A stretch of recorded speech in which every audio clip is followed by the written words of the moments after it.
Баршаңызға қайырлы күн. Менің арнама қош келдіңіздер.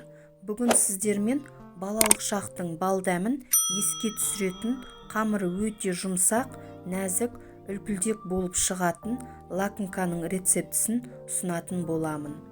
Ең алдымен таза құрғақ ыдысымызға суымызды және де сүтімізді, оның үстіне бір дана жұмыртқамызды салып, дәміне қарай қантымызды және де шамалы тұзымызды, сонымен қатар ерітілген сары майымызбен ашытқымызды салып, осылай венчигіміздің көмегімен біркелкі масса болғанша араластырып аламыз.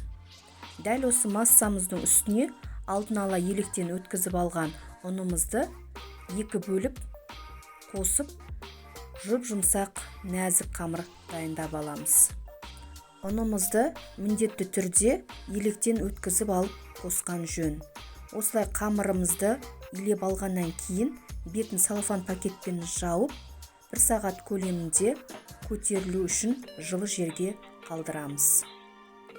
Ендігі кезекте біз лакомкамыздың арасына жағу үшін начинкасына кірісеміз.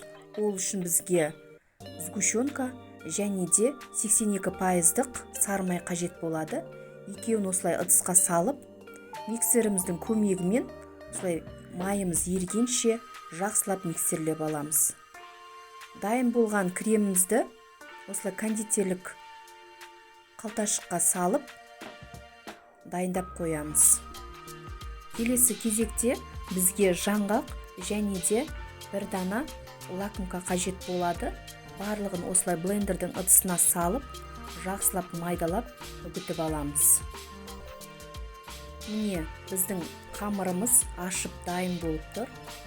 Дәл осы қамырымызды теңдей бөліктерге бөліп дайындап аламыз.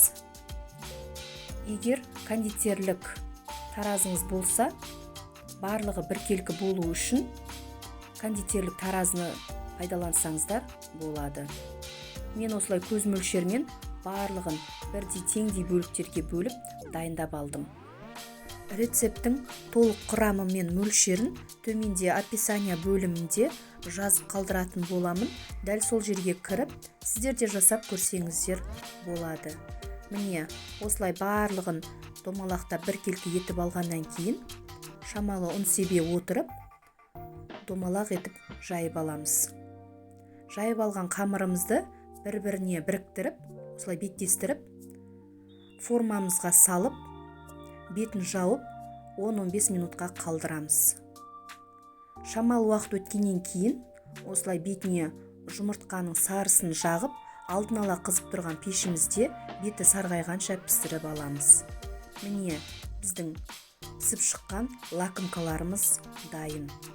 Шамалы суығаннан кейін дәл осы лакомкамыздың арасына алдын ала дайындап алған кремімізді жағып, және де шеткі бөлігіне шамалы кремімізді қасығымыздың көмегімен жағып аламыз да, алдын ала үгітіп алған жаңғақты массамызға осылай аунатып аламыз. Рецепт сіздерге ұнап жатса, қазақша контентті қолдай отыра, аз да болса өз үлесіңізді қосып, каналыма тіркеліп, лайк басып, және де өз пікіріңізді жазып кетуді де ұмытпаңыз. Әрбір жазылған пікір менің дамуыма өз үлесін қосады. Міне, біздің өте керемет болып шыққан лакомкамыз дайын. Бізге ас болсын.